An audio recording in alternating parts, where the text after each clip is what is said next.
What's up guys, and welcome back to the channel. We're gonna be working on the 2GR swap project. Whenever it comes to building a car, I think it's extremely important to know, like, what are you building it for? So the purpose of this car, it's gonna be something that I can take to like date night with my girlfriend on the weekend, but I can also do the occasional track day with it. If you're tracking your 2GR swapped MR2, the oil can slosh around as you're going around corners, and it's particularly an issue on, I believe, the right-hand drive corners. If you wanna know more about that, Wilhelm Raceworks has a whole blog post about this, so I'll link it down in the description below. I wanna make sure this engine does not blow up at the track, and one of the things that I can do to help prevent that is install this oil pan baffle that Wilhelm Raceworks sells. And these are pretty much just the two pieces. What this baffle will do is it's going to help minimize the sloshing around of the oil, so that way the sump is always submerged in the fluid and you don't have oil pressure dropping. Another thing you can do to help like minimize oil pressure issues is slightly overfilling the engine. I think what a lot of other people do is they'll end up overfilling it by maybe like half a quart, maybe just a little bit less, and between the oil pan baffle and I think just slightly overfilling the engine, I think that's going to be sufficient to minimize any issues with that. Step one is draining the fluid out of the engine, which most of it's already gone.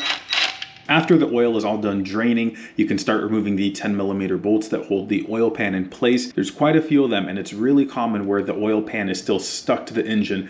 In that situation, you just got to pry the oil pan off, doing your best to not damage anything. I just realized I may have a bit of an issue with my pan. If we come to the bottom here, it looks like this pan, especially right here in this area, is actually dented up. The mating surface over here is dirty, but that's easy to clean up. The fortunate thing is though, the pickup tube and everything like that, none of that looks bent, and it looks like it's exactly where it should be. My concern comes in the fact that I don't know if the oil pan baffle will end up fitting. This little tab here is what you're supposed to bend according to the instructions.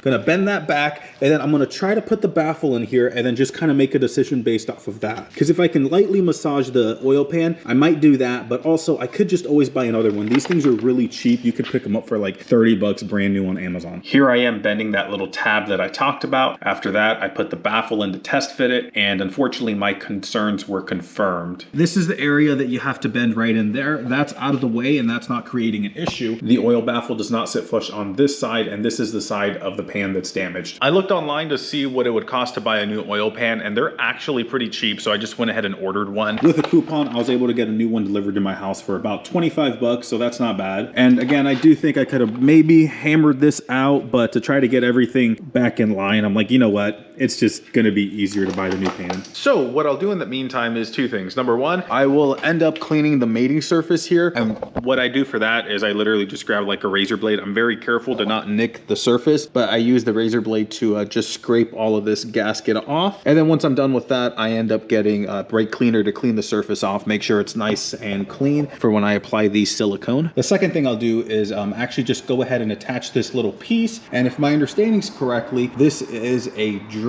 So oil from the, I think, head comes back down to the oil pan, and there's a little bolt right here. I'll undo that bolt, and if my understanding is correct, I'll end up just putting this just like there. That's gonna help keep oil in the pan.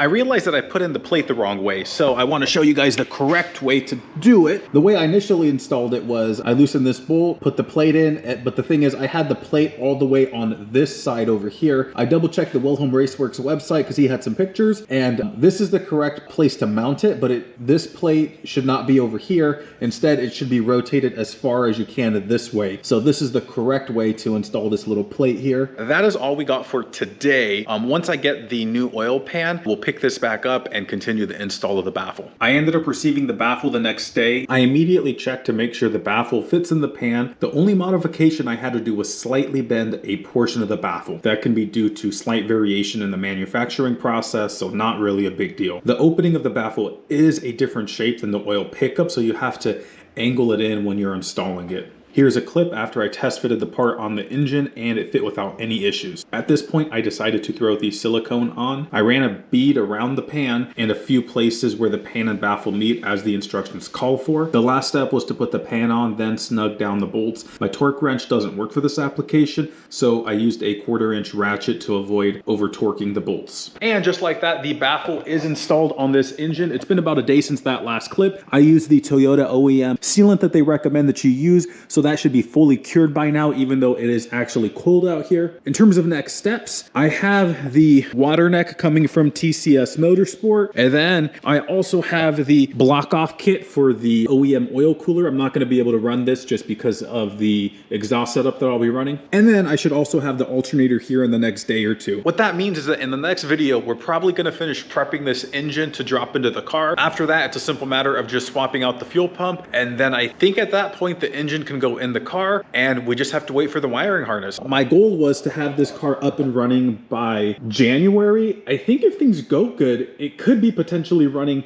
by the end of November. I'm pretty excited about this, and if you guys want to see more of the progression of the swap and everything like that, definitely follow along, and I'll see you guys in the next video.